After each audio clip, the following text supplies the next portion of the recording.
नमस्कार बच्चों, कैसे हैं आप सब लोग। आशा करती हूँ आप लोग बहुत अच्छे होंगे। तो बच्चों, आज हम पढ़ेंगे पाठ नंबर 16 जिसका नाम है विराम चिन्हों का प्रयोग, यूज ऑफ पंक्चुएशन मार्क्स। तो बच्चों, विराम चिन्हों की हमें भाषा में क्यों आवश्यकता पड़ती है, इनका क्या महत्व है, आइए इस सबको पढ़ते हैं। सबसे पहले देखिए बच्चों, यहाँ विराम चिन्हों का प्रयोग। विराम से तात्पर्य है रुकना या विश्राम लेना। हम बातचीत करते समय प्रवाह से ना तो बोलते हैं और ना लिखते हैं। हमारी मानसिक दशा सदा समान नहीं रहती। बोलते या पढ़ते समय वाक्य के बीच में किसी कथन पर बल देने अथवा उसे स्पष्ट करने के लिए हमें रुकना अथवा ठहरना पड़ता है। उदाहरण देखिए, बोलो मत चुप रहो, बोलो मत चुप रहो। तो बच्चों, आपने देखा दोनों का ही अर्थ अलग अलग है, जबकि शब्द एक से आए हैं। इसी तरह देखो, रोको मत जाने दो, रोको मत जाने दो। तो उपयुक्त वाक्यों में अल्प विराम का स्थान बदलने पर वाक्यों का अर्थ बदल गया है। इसी प्रकार अलग अलग भाव या अर्थ प्रकट करने के लिए विभिन्न विराम चिन्हों का प्रयोग किया जाता है। परिभाषा देखिए, कथन के स्पष्टीकरण, शैली को गतिशील तथा विचारों को सुबोध बनाने के लिए जिन चिन्हों का प्रयोग किया जाता है वे विराम चिन्ह कहलाते हैं। यहाँ देखिए सभी बच्चे, विराम चिन्हों का महत्व जानते हैं। पहले, वाक्य के सुंदर गठन तथा भाव अभिव्यक्ति के लिए विराम चिन्हों की उपयोगिता मानी गई है। यदि इन चिन्हों का उपयोग ना किया जाए तो भाव विचार की स्पष्टता में बाधा पड़ेगी तथा कथन एक दूसरे में उलझ कर रह जाएंगे। हिंदी में प्रमुख विराम से निम्नलिखित विराम चिन्हों का प्रयोग किया जाता है। पहला विराम चिन्ह देखिए बच्चों, पूर्ण विराम यानी कि फुल स्टॉप। पूर्ण विराम का अर्थ है पूरी तरह रुकना अथवा ठहरना। जहां वाक्य की गति अंतिम रूप ले ले वहां पूर्ण विराम का प्रयोग किया जाता है। जैसे, मंदिर में भक्तों की भीड़ थी, बच्चे झूल रहे थे। तो बच्चों, वाक्य के अंत में हमने पूर्ण विराम लगाया। दूसरा विराम चिन्ह देखिए, अल्प विराम यानी कि कॉमा। अल्प विराम का प्रयोग वाक्य के बीच में किया जाता है। अन्य विराम चिन्हों की अपेक्षा अल्प विराम का प्रयोग बहुत अधिक होता है। अल्प विराम के प्रयोग की स्थितियां निम्न प्रकार है। आइए इन स्थितियों को जानते हैं। पहली स्थिति देखो, एक स्थान पर प्रयुक्त समान शब्दों एवं वाक्यों को अलग करने के लिए, जैसे कि रवि, हरि, शिव और विधु पढ़ रहे हैं।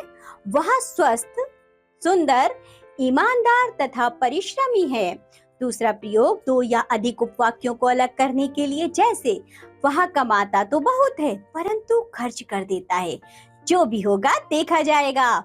उदाहरण से पहले अध्यापक ने कहा, पृथ्वी गोल है, सूर्य की परिक्रमा करती है। संबोधन को शेष वाक्य से अलग करने के लिए और हाँ अथवा नहीं के पश्चात, मित्रों कल हमें तीर्थ यात्रा के लिए प्रस्थान करना है। हाँ हम चलेंगे, नहीं वे नहीं जाएंगे। पत्र में अभिवादन, समाप्ति, पता, दिनांक आदि के लिए अभिवादन में जैसे कि पूज्य पिताजी, प्रिय मित्र।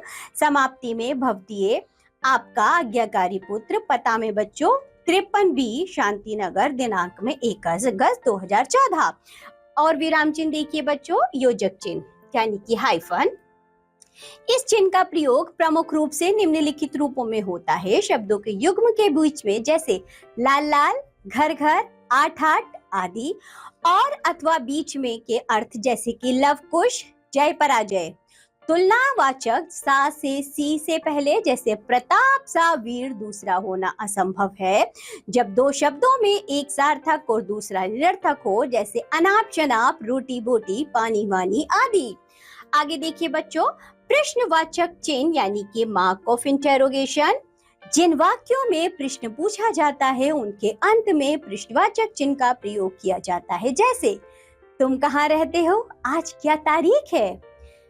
आगे देखिए, विस्मयादिबोधक चिन्ह, मार्क ऑफ एक्सक्लेमेशन। वाक्यों में आश्चर्य, हर्ष, घृणा का भाव प्रकट करने अथवा किसी को पुकारते समय इसका प्रयोग किया जाता है। इसे संबोधन चिन्ह भी कहते हैं। जैसे, वाह तुमने कमाल कर दिया, अरे भाई तनिक ठहर जाओ। आगे के विराम चिन्ह देखिए बच्चों। उद्धरण चिन्ह यानी कि इन्वर्टेड कॉमास या दो प्रकार के होते हैं। वक्ता या लेखक की बात को ज्यों का त्यों बताने के लिए इस चिन्ह का प्रयोग किया जाता है। जैसे नेताजी का आह्वान था, तुम मुझे खून दो मैं तुम्हें आजादी दूंगा। शास्त्री जी का नारा था, जय जवान जय किसान। आगे के विराम चिन्ह देखिए बच्चों। उपविराम यानी कि कॉलन, ये दो बिंदु होते हैं। इसका प्रयोग उदाहरण या निम्नांकित का संकेत करने के लिए और नाटक के संवादों में किया जाता है। जैसे निम्नलिखित प्रश्नों के उत्तर दीजिए। निम्न उदाहरण प्रस्तुत है। नाटक के संवादों में महाजन, बोलो कब दोगे मूलधन। हरिया, माई बाप फसल अच्छी होती, माई बाप फसल अच्छी होते ही पाई पाई लौटा दूंगा। ये है बच्चों निर्देशक यानी कि डैश। अपनी बात को स्पष्ट करने अथवा उदाहरण देने के लिए निर्देशक चिन्ह का प्रयोग किया जाता है। जैसे समस्त जीव जंतु हाथी शेर गीदड़ लोमड़ी हिरण आदि अनावृष्टि के कारण व्याकुल थे, रिक्त स्थानों की पूर्ति कीजिए। नाटकों के संवादों में भी निर्देशक चिन्ह का प्रयोग होता है। जैसे महाजन, हमने यो निर्देशक चिन्ह लगाया, बोलो कब दोगे मूलधन। हरिया, माई बाप फसल अच्छी होते ही पाई पाई लौटा दूंगा। किसी कथन को उद्धृत करने में भी निर्देशक चिन्ह का प्रयोग किया जाता है। जैसे कि पंडित जवाहरलाल नेहरू ने कहा था, हमने निर्देशक चिन्ह लगाया, आराम हराम है। उद्धृत के अंत में लेखक के नाम के पहले इस चिन्ह का प्रयोग किया जाता है। जैसे स्वतंत्रता हमारा जन्मसिद्ध अधिकार है, लोकमान्य तिलक ने कहा।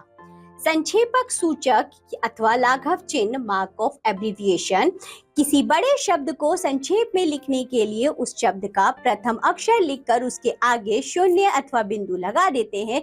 जैसे पंडित का पन, डॉक्टर का डॉ, प्रोफेसर का प्रो लिखकर। कोष्ठक यानी के ब्रैकेट्स देखिए बच्चों। जहाँ किसी पद अथवा वाक्यांश के अर्थ को उसी वाक्य में स्पष्ट करने की आवश्यकता होती है, तब कोष्ठक का प्रयोग किया जाता है। जैसे वह दूरदर्शी यानी कि दूर की सोचने वाला है, वचन के दो भेदों। हमने बच्चों इसको कोष्ठक में लिखा, एक वचन व बहुवचन के विषय में आप पढ़ चुके हैं। क्रम सूचक अंकों या अक्षरों के साथ भी कोष्ठक का प्रयोग होता है, जैसे कि 1 2 3 क ख आदि। आगे देखिए बच्चों, त्रुटिपूरक साइन फॉर लेफ्ट वर्ड। जहाँ कुछ लिखने से छूट जाता है वहां इस चिन्ह का प्रयोग किया जाता है। जैसे मुर्गे इधर उधर लगे, तो बच्चों हमने दौड़ने शब्द भूल गए, हमने त्रुटिपूरक चिन्ह लगाया और ऊपर दौड़ने लिख दिया। अपने माता पिता का करो बच्चों, हम आदर लिखना भूल गए, हमने त्रुटिपूरक चिन्ह लगाया और ऊपर आदर लिख दिया। आगे देखिए विवरण चिन्ह यानी कि कॉलन डैश। ये क्या होता है बच्चों? विवरण चिन्ह जिसमें कॉलन और डैश दोनों का चिन्ह एक साथ आता है। किसी बात को ब्यौरेवार बताने के लिए विवरण चिन्ह का प्रयोग किया जाता है। जैसे हिंदी में वचन दो प्रकार के होते हैं, विवरण चिन्ह का प्रयोग करके एक वचन और बहुवचन। कर्म के आधार पर क्रिया के दो भेद होते हैं, कर्मक क्रिया सकर्मक क्रिया। तो बच्चों इसी के साथ ये पाठ होता है यहाँ समाप्त। इस पाठ में हमने जाना विराम चिन्ह क्या होते हैं, उनका प्रयोग जाना, चिन्हों को देखा। अब हम मिलेंगे आपसे अगली कक्षा में, तब तक के लिए बाय बच्चों।